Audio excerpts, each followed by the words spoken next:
How would you classify what type of music you play? I never know how to answer that question, actually.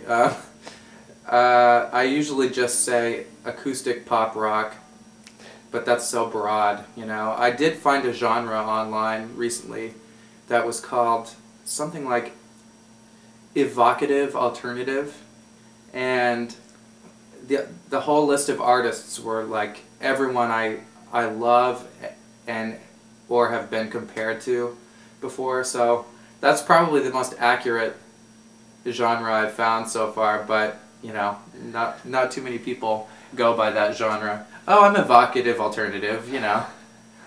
So who are the artists that you like? um, well, Tori Amos was a huge influence.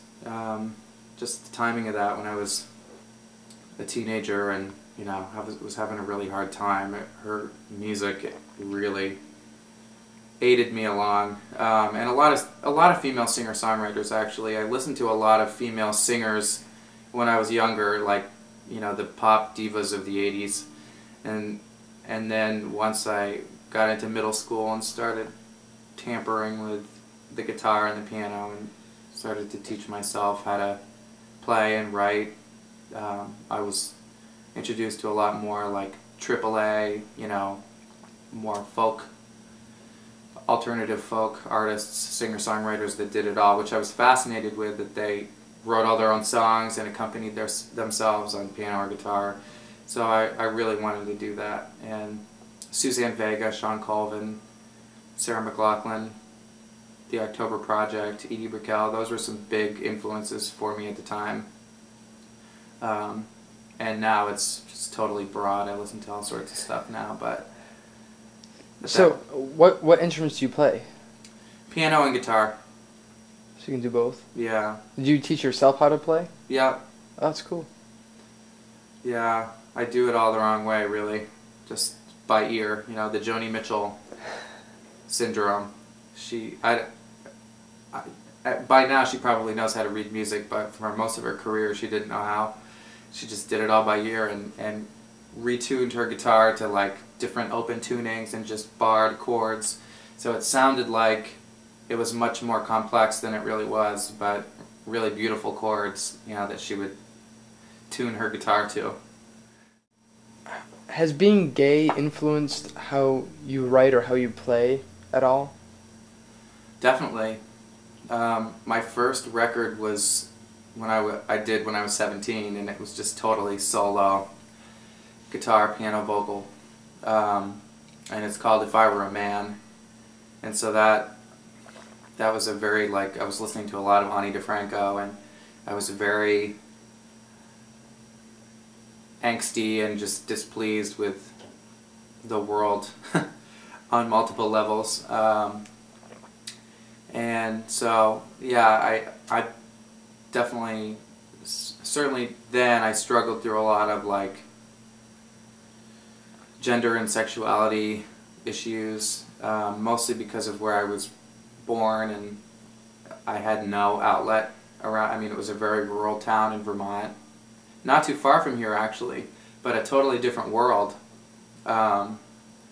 And yeah, so, and I've definitely touched upon it in every record, really. I mean, I'm always writing love songs or breakup songs, and you know, with someone in mind. Although I really like to remain as universal as I can, unless I'm writing from someone else's perspective specifically, because I feel that musically, you know, you can really attach yourself to a song better when it's a little bit more universal, and really get that feeling that, you know, oh, this song is written for me, I relate to this so much. And I think that's really important in music, because it's really saved my life, literally, at times, in order, you know, whereas if one word was off, you know, even if I had stuck a he or a she in there, you know, it's like, it maybe wouldn't have felt as personal to certain people.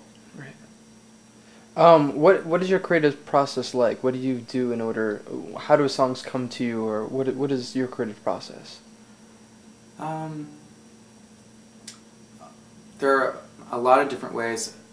Although I recently learned that I really need isolation in order to create, and I'm not exactly sure why, but whatever zone I tap into is just, I really have to at least have the feeling that I'm alone. Even if there's no one home, I always close the door to my room, for example, in order to just feel like I'm really alone. But sometimes songs just literally come, like write themselves, like people say all the time on VH1 Behind the Music, it just wrote itself, It's true, sometimes songs really do, and I'm like, where did that come from? But sometimes I'm just really affected by somebody's situation, or whether I know the specifics about their situation, or it's just a feeling that I get, and then the story just comes in my head.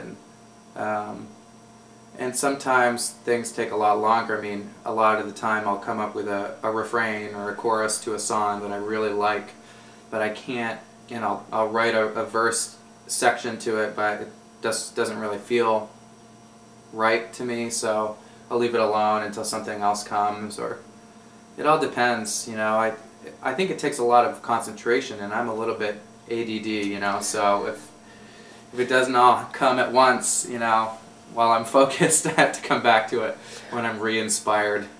But sometimes it's really easy to get inspired too. If there's a dry spell and I just feel like I can't write anything right now, I'll go to a movie and be totally affected by that, and a song will come out of that. Or every time I go to see live music, actually, even if I don't enjoy the music, I'm inspired. There's something about live music that just is really fulfilling somehow, and I learn just as much from the people I don't like as the people I do, so anyway.